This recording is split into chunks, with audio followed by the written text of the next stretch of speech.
നമ്മുടെയൊക്കെ ജീവിതത്തിൽ നമ്മളൊക്കെ തോറ്റവരാ, പല കാര്യങ്ങളിലും തോറ്റുപോയവരാ. സ്നേഹത്തിന്റെ കാര്യത്തിൽ തോറ്റു, ബിസിനസിന്റെ കാര്യത്തിൽ തോറ്റു, ജീവിതത്തിന്റെ കാര്യത്തിൽ തോറ്റു, പഠനത്തിന്റെ കാര്യത്തിൽ തോറ്റു, പലതിലും തോറ്റവരാ. പക്ഷെ ആ തോൽവിയിലും നിങ്ങൾക്ക് വിജയം കണ്ടെത്താൻ പറ്റണം. അവിടെയാണ് ജീവിതത്തിന്റെ വിജയിക്കണേ, അവിടെയാണ് നിങ്ങൾ ജീവിതത്തിൽ വിജയിക്കാനായിട്ട് പോണേ. എങ്ങനെയാ തോൽക്കുമ്പോ വിജയിക്കാൻ പറ്റണേ? തോറ്റെടുത്ത് കിടക്കുമ്പോഴാ നീ തോറ്റു എന്ന് പറയണേ. തോറ്റിട്ടും തോറ്റിട്ടും തോറ്റിട്ടും തോറ്റിട്ടും വിജയിക്കാനായിട്ടുള്ളൊരു മനസ്സ് നിനക്കുണ്ടെങ്കിൽ നീ ജീവിതത്തിൽ വിജയിക്കും. ഈ പുലിയൊക്കെ ഉണ്ടല്ല, പിന്നിലേക്ക് ആയതെന്തിനാണെന്നറിയോ? മുന്നിലേക്ക് കുതിക്കാൻ വേണ്ടിയിട്ടാന്ന് പറയും. ശരിയല്ലേ? ശരിയാണ്. നിന്നെക്കുറിച്ച് ആരും നല്ലത് പറയില്ല, നിന്നെക്കുറിച്ച് ആരും നല്ലത് പറഞ്ഞൊന്നും വരില്ല. നിന്റെ ജീവിതത്തിൽ ഒത്തിരി തോൽവികളുണ്ടാവും. ആരെങ്കിലും എന്തെങ്കിലും നന്മ ചെയ്യാൻ തുടങ്ങി അപ്പൊ പറഞ്ഞു കൊടുക്കും കുറ്റം. നാട്ടുകാർക്ക് മുഴുവൻ കുറ്റമുള്ളൂ അല്ലേ? വീട്ടിൽ ആർക്കും കുറ്റം ഉണ്ടാവില്ല, നാട്ടുകാർ കുറ്റം പറഞ്ഞു കൊടുക്കും, വീട്ടുകാർ അത് കഴിഞ്ഞിട്ട് കുറ്റം പറഞ്ഞു കൊടുക്കും. ഇങ്ങനെ കുറ്റങ്ങൾ കണ്ടെത്തുന്ന ഒരു കാലഘട്ടത്തിലാണ് ജീവിക്കണേ. ഓർത്തിരുന്നോളാം, നീ നല്ലതാണെന്ന് പറയാൻ ഈ ലോകത്ത് ആരും ഉണ്ടാവില്ല. അത് നിന്റെ ടീച്ചർമാര് പോലും പറയില്ല, അപ്പനമ്മയും പറയോ ഇന്നത്തെ കാലഘട്ടത്തിൽ? പറയില്ല, ഞാൻ ഓർക്കണ പോലുമില്ല. പക്ഷെ നീ നിന്റെ ജീവിതത്തിൽ എന്തെങ്കിലും നേടിയെടുത്ത ഈ ലോകം മുഴുവൻ നിന്നെ മാനിക്കാൻ തുടങ്ങും. അവിടെയാണ് നിന്റെ ജീവിതത്തിന്റെ ഏറ്റവും വലിയ മോട്ടിവേഷൻ. നിന്നെ നോക്കി എല്ലാവരും നല്ലത് പറഞ്ഞു വരില്ല, നീ അത് ചിന്തിക്കണ്ട. എല്ലാവരെയും സംതൃപ്തിപ്പെടുത്തി ജീവിക്കാൻ പറ്റുമോ? നിങ്ങൾ എന്നെ പറ, പറ്റുമോ? ഇല്ല. എല്ലാവരെയും സ്വന്തമാക്കാൻ നിങ്ങൾക്ക് പറ്റുമോ? ഇല്ലടവേ, അതൊന്നും പറ്റണ കാര്യമില്ല. എല്ലാവർക്കും ഇഷ്ടപ്പെട്ട പോലെ ജീവിക്കാൻ പറ്റുമോ? പറ്റില്ല, പറ്റില്ല. അത് ഉറപ്പുള്ള കാര്യ. എല്ലാവർക്കും ഇഷ്ടപ്പെട്ട പോലെ ജീവിക്കാൻ നീവില്ല. ഞാൻ തൊട്ട പറയാ, ഈശോ തമ്പുരാനെ പോലെ എന്തോരം കുറ്റം ഉണ്ടായിരുന്നു അന്ന് ജീവിച്ചിരുന്നപ്പോ. അത്രയും നന്നായിട്ട് ജീവിച്ച മനുഷ്യന് അന്നത്തെ കാലഘട്ടത്തിൽ എല്ലാവരും കുറ്റല്ല പറഞ്ഞേ. നമ്മൾ എന്തൊക്കെ ചെയ്തു എന്ന് പറഞ്ഞാലും, എങ്ങനെയൊക്കെ നന്നായിട്ട് ജീവിച്ചു എന്ന് പറഞ്ഞാലും കുറ്റങ്ങൾ ഉണ്ടാവുള്ളൂ. പക്ഷെ നീ ഒരു നല്ല നിലയിൽ എത്തി നിൽക്കുമ്പോ നാളെ നിന്നെ മണ്ട എന്ന് വിളിച്ചവരും, പോരാ എന്ന് പറഞ്ഞവരും, നീ പോരാ അല്ലെങ്കിൽ കൊള്ളില്ല എന്ന് പറഞ്ഞവരും നിന്നെ നോക്കി നല്ലത് പറയും. പക്ഷെ നിന്റെ ജീവിതത്തിൽ നീ എന്തെങ്കിലും ഒക്കെ ആയി തീരണം ആദ്യം. അവിടെയാ നിന്റെ ജീവിതത്തിന്റെ വിജയം എന്ന് പറയണേ. ഒന്നും ആകാണ്ട്, ഒന്നും ആയി തീരാണ്ട്, അയ്യോ എല്ലാവരും എന്നെ കുറിച്ച് കുറ്റം പറയാ, എല്ലാവരും എന്നെ കുറിച്ച് മോശം പറയാന്ന് പറഞ്ഞാ എങ്ങനെ ശരിയാവണേ? അതുകൊണ്ട് എന്നെ കേട്ടുകൊണ്ടിരിക്കുന്നു, ഇപ്പൊ യൂട്യൂബിൽ കേൾക്കുന്നവരുണ്ട്, ഇത് ഓൺലൈനിലൂടെ വീക്ഷിക്കുന്ന ഒത്തിരിയേറെ യുവാക്കളുണ്ട്, ഇവിടെ ഇരിക്കുന്നവരുണ്ട്. എല്ലാവരോടും ഞാൻ പറയുന്ന ആദ്യത്തെ കാര്യം, നീ ആരാണെന്ന് നീ ആദ്യം മനസ്സിലാക്കണം. നിന്റെ കഴിവുകൾ എന്താണെന്ന് നീ തിരിച്ചറിയണം. നിനക്ക് പഠിക്കാൻ കഴിവുണ്ടോ? പഠിക്കണം. കളിക്കാൻ കഴിവുണ്ടോ? കളിക്കണം. നമുക്കറിയാം, റൊണാൾഡോ എന്നൊരു മനുഷ്യനുണ്ട്. ഒത്തിരിയേറെ പ്രശംസയിൽ നിൽക്കുന്ന ആ മനുഷ്യന് ഒരു ഭൂതകാലമുണ്ട്. ഒന്ന് ചിന്തിച്ചാൽ മനസ്സിലാകും. ഈ മനുഷ്യനെ മനസ്സിലാക്കാൻ തുടങ്ങിയ നമ്മളുണ്ടല്ലോ, ശരിക്കും പറഞ്ഞാൽ മനുഷ്യനെ എഴുന്നേറ്റ് ഒന്ന് നമസ്കരിക്കും. അത്രയേറെ ബുദ്ധിമുട്ടേറിയ ഒരു സാഹചര്യത്തിൽ നിന്ന് ഇന്ന് ബില്യൺ കണക്കിന് സമ്പാദിക്കുന്ന ഒരു മനുഷ്യനാ. എങ്ങനെ മാറി? അവൻ ആരാണെന്ന് അവൻ തിരിച്ചറിഞ്ഞു. മെസ്സി നിങ്ങൾ എടുത്തോ, ഇതിപ്പോ പള്ളിയുടെ അങ്കണായതുകൊണ്ട് ഞാൻ പറയണേ, മെസ്സി നിങ്ങൾ എടുത്തോ, ഇതൊരു പള്ളി അങ്കണായതുകൊണ്ട് തന്നെ അച്ഛൻ പറയുന്നേ. ഫുട്ബോളിന്റെ മിശിഹ എന്നറിയപ്പെടണേ, ഫുട്ബോളിന്റെ മിശിഹ. എങ്ങനെയാ മനുഷ്യൻ മാറി? കാല് കുറിയ ഒരു മനുഷ്യനാ, ഒത്തിരിയേറെ ചികിത്സ നടത്തിയ ഒരു മനുഷ്യനാ, കുറിയ ഒരു മനുഷ്യൻ എങ്ങനെയെന്ന് ഫുട്ബോളിന്റെ മിശിഹ എന്നറിയപ്പെടുന്നു? കാരണമുണ്ട്. അവൻ ആരാണെന്ന് അവൻ തിരിച്ചറിഞ്ഞു. KR നാരായണൻ ആരാണെന്ന് മനസ്സിലാക്കണം. അന്ന് തൊട്ടും തീണ്ടലും നിലനിന്നിരുന്ന ഒരു കാലഘട്ടത്തില് KR നാരായണൻ എന്നൊരു മനുഷ്യനുണ്ടായിരുന്നു നമ്മുടെയൊക്കെ നാട്ടില്. ആരാന്നറിയോ?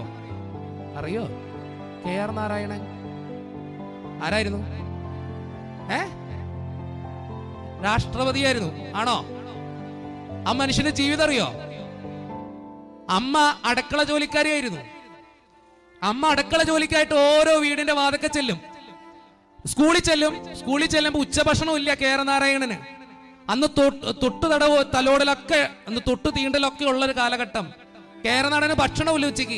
ഉച്ചയ്ക്ക് രാവിലെ പഠിപ്പിച്ച പാഠപുസ്തകം ഇങ്ങനെ ചേർത്തിരുത്തി അതിരുത്തി വായിക്കുമ്പോ കൂട്ടുകാർ പറയും അവന് പഠിക്കാനുള്ള വാസന കൊണ്ടാണ് അവൻ പഠിക്കണേന്ന്. അല്ല, ഉച്ചയ്ക്ക് കഴിക്കാൻ ഭക്ഷണം ഇല്ലാത്തതുകൊണ്ട് അവൻ പഠിച്ചതാ.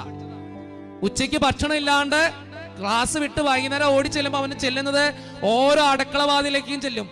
എന്റെ അമ്മ എവിടെ അടുക്കള, ഏത് അടുക്കളയിലാ പണിയെടുക്കണേന്ന് അറിയാൻ പാടില്ല. അന്ന് മേലുദ്യോഗസ്ഥന്മാർ എന്ന് വെച്ചാൽ മേലാളന്മാര് പാത്രങ്ങൾ കൊടുക്കൂല കീഴ് ജാതിക്കാർക്ക്. എന്താ ചെയ്യണമെന്നറിയോ? KR നാരായണൻ പറഞ്ഞു വെക്കുന്ന ഒരു കാര്യമുണ്ട്. എന്താ ചെയ്യണമെന്ന് വെച്ച് കഴിഞ്ഞാൽ, അമ്മ മിറ്റത്ത് ഇങ്ങനെ ഒരു കുഴി കുഴിക്കും. ആ കുഴി കുഴിച്ചിട്ട് അതിൽ വെള്ളം കൊണ്ട് ഇങ്ങനെ തിരവും. അത് കഴിഞ്ഞൊരു മിനുസം വരുത്തും. എന്നിട്ട് ആ മിറ്റത്തിലേക്ക്, ആ കുഴിയിലേക്ക് അമ്മ കഞ്ഞി, ചിലപ്പോ തലേ ദിവസത്തെ കഞ്ഞിയായിരിക്കും, അതിങ്ങനെ ഒഴിച്ചു കൊടുക്കും. ഒഴിച്ചു കൊടുത്തിട്ട് KR നാരായണൻ പറയും, വിശപ്പ് കൊണ്ട് മണ്ണേതാ കല്ലേതാ ചോറേതാന്നറിയാതെ ഞാനത് കഴിച്ചിട്ടുണ്ടെന്ന്. അവിടെയാണ് KR നാരായണൻ എന്ന മനുഷ്യനെ നമ്മൾ മനസ്സിലാക്കണേ. ഇന്ന് ആ മനുഷ്യനെ നമ്മൾ ബഹുമാനിക്കുന്നുണ്ടെങ്കിൽ, ഇന്ത്യ മുഴുവൻ അദ്ദേഹത്തെ അറിയുന്നുണ്ടെങ്കിൽ, അദ്ദേഹത്തിന് അങ്ങനെ ഒരു ഭൂതകാലമുണ്ട്, ഒന്നുമല്ലാതിരുന്ന ഒരു ഭൂതകാലം. പക്ഷേ KR നാരായണൻ ആരാണെന്ന് സ്വയം മനസ്സിലാക്കാൻ തുടങ്ങി കഴിഞ്ഞപ്പോ അവന്റെ ജീവിതത്തിൽ മാറ്റം ഉണ്ടായി. എനിക്ക് ഇവിടെ ഇരിക്കുന്ന നിങ്ങളോടും ഇത് ഓൺലൈനിലൂടെ വീക്ഷിക്കുന്ന നിങ്ങളോട് എനിക്ക് പറയാനുള്ളത്, നീ ആരാണെന്ന് നീ മനസ്സിലാക്കാദ്യം. നിന്റെ സ്വപ്നങ്ങളും നിന്റെ ആഗ്രഹങ്ങളും നിനക്ക് അറിയുള്ളൂ. അത് മറ്റുള്ളവരോട് പറയുമ്പോ പൊട്ടൻ, മണ്ടൻ, ബുദ്ധിയില്ല, അവൻ അറിയാൻ പാടില്ല എന്നൊക്കെ പറഞ്ഞേക്കാം. പക്ഷെ നിന്റെ സ്വപ്നം നിനക്കല്ലേ അറിയുള്ളൂ, നിന്റെ ആഗ്രഹം നിനക്കല്ലേ അറിയുള്ളൂ, നിന്റെ ഇഷ്ടം നിനക്കല്ലേ അറിയുള്ളൂ. വേറെ ആർക്കറിയാ? വേറെ ആരാ നിന്നെ മനസ്സിലാക്കാൻ? അങ്ങനെ നിന്നെ ആരും മനസ്സിലാക്കിയെന്ന് വരില്ല. അതുകൊണ്ട് അച്ഛൻ പറഞ്ഞേ, ഈ ലോകത്ത് നീ പ്രതീക്ഷിക്കണ പോലെ ഒന്നും നടക്കില്ല. പക്ഷേ നീ ആരാണെന്ന് നിന്നെ തിരിച്ചറിയാൻ തുടങ്ങിയ ഈ ലോകത്ത് വലിയ അത്ഭുതങ്ങൾ സൃഷ്ടിക്കാൻ നിനക്ക് പറ്റും. പക്ഷെ നീ ആരാണെന്ന് നീ മനസ്സിലാക്ക്, നീ എന്താണെന്ന് മനസ്സിലാക്ക്.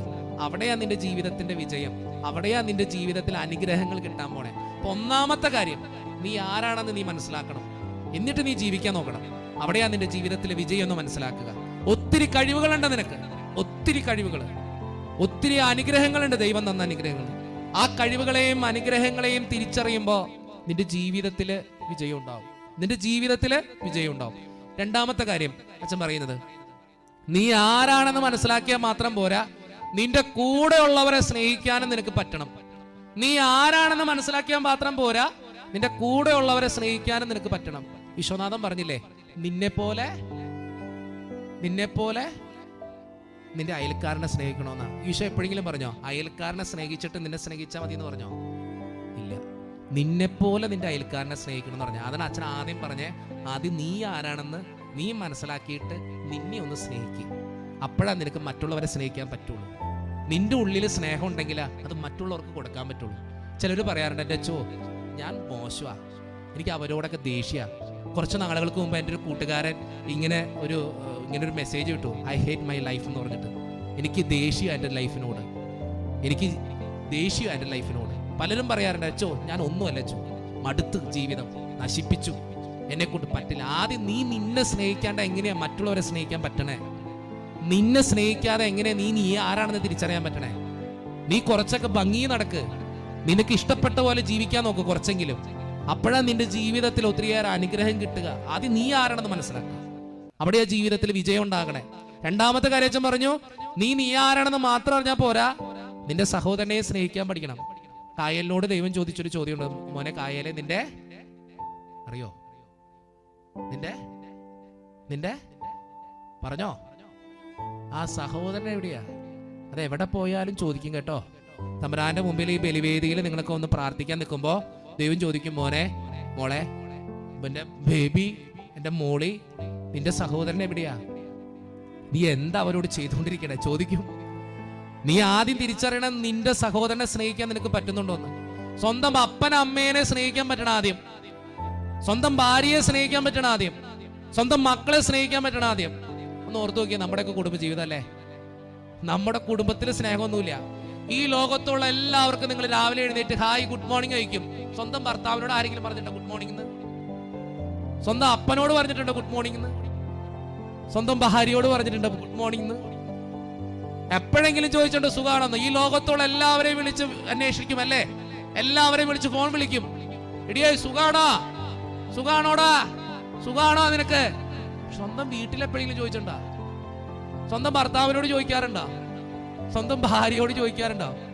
ഈ വാട്സപ്പിൽ ഇരുന്ന് എല്ലാ ദിവസവും ചാറ്റ് ചെയ്യാറുണ്ടല്ലോ ഒരു 10 മിനിറ്റ് എങ്കിലും.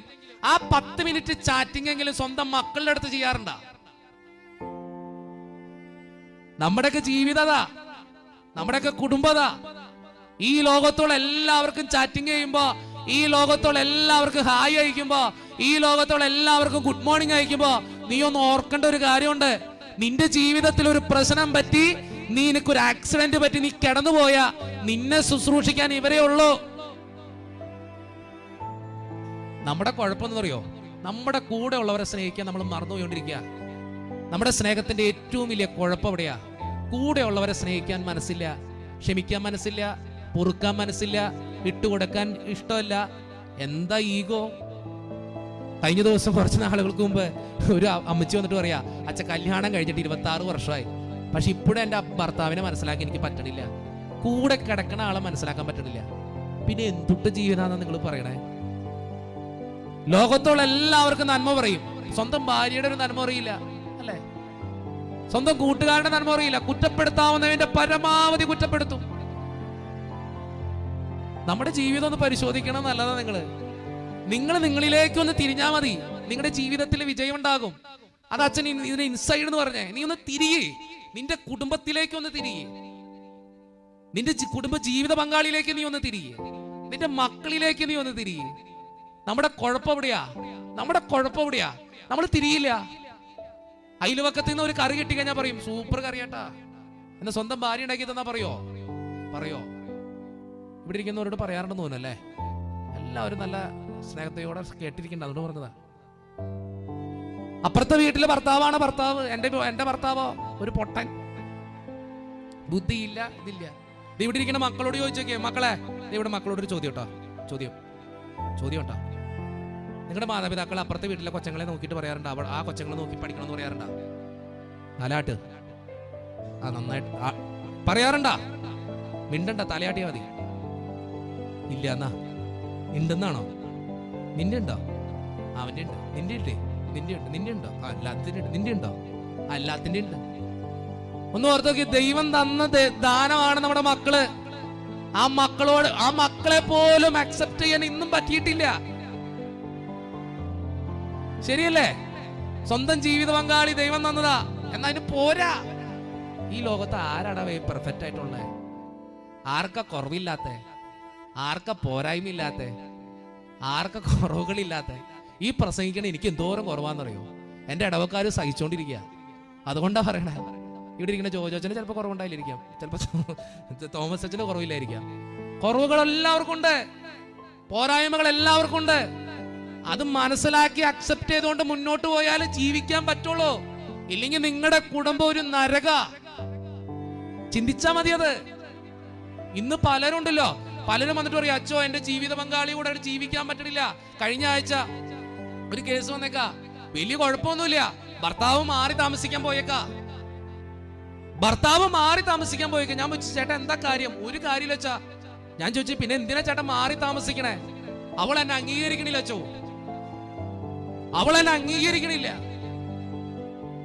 നീ നിന്റെ ജീവിതത്തിൽ എന്തെങ്കിലും നേടി എന്ന് പറയണത് നിന്റെ അപ്പന്റെ അമ്മയുടെ മുഖത്ത് അല്ലെങ്കിൽ നിന്റെ ഭാര്യയുടെ മുഖത്ത് ഒരു പുഞ്ചിരി വിടർത്തുമ്പോഴാ. അല്ലാണ്ട് നീ എന്തൊക്കെ നേടിയിട്ട് എന്താ കാര്യം? എത്രയേറെ കോടി സമ്പാദിച്ചിട്ട് എന്താ കാര്യം? സ്വന്തം മക്കളെ സ്വന്തമാക്കാൻ പറ്റിയില്ലെങ്കിൽ, സ്വന്തം ജീവിത പങ്കാളിയെ സ്വന്തമാക്കാൻ പറ്റിയില്ലെങ്കിൽ, കൂടെയുള്ള നിന്റെ ഭാര്യയെ സ്വന്തമാക്കാൻ സ്നേഹിക്കാൻ നിനക്ക് പറ്റിയില്ലെങ്കിൽ, ഈ ലോകത്ത് എന്ത് നേടിയിട്ട് എന്താ കാര്യം? ഒന്ന് ചിന്തിച്ചോക്ക്. എടവേ, നമുക്ക് എന്തെങ്കിലും ഒരു ആക്സിഡന്റ് പറ്റി നമ്മൾ കിടക്കുമ്പോ ഈ ഉണ്ടെന്ന് പറയണവർ ഇവരൊക്കെ ഉള്ളൂ. നീ ഹായ് അയക്കണ, ഗുഡ് മോർണിംഗ് അയക്കണ ആരെങ്കിലും വന്നിട്ട് നിന്നോട് ചോദിക്കോ, എടാ ദൈവം നിനക്ക് എന്നെ പറ്റി? ഒരാളുണ്ടാവില്ല, ഒരാള് നിങ്ങളോട് ചോദിക്കില്ല. എത്ര കുറവുണ്ടെങ്കിലും ഭർത്താവ് തന്നെയല്ലേ? എത്ര കുറവുണ്ടെങ്കിലും ഭാര്യ തന്നെയല്ലേ? എത്ര കുറവുണ്ടും പോരായ്മയുണ്ടെങ്കിലും മക്കൾ തന്നെയല്ലേ? ഇതുപോലെ വേറെ എവിടെ കിട്ടും? ഇതുപോലെ വേറെ ആരെ നിങ്ങൾ സ്നേഹിക്കും?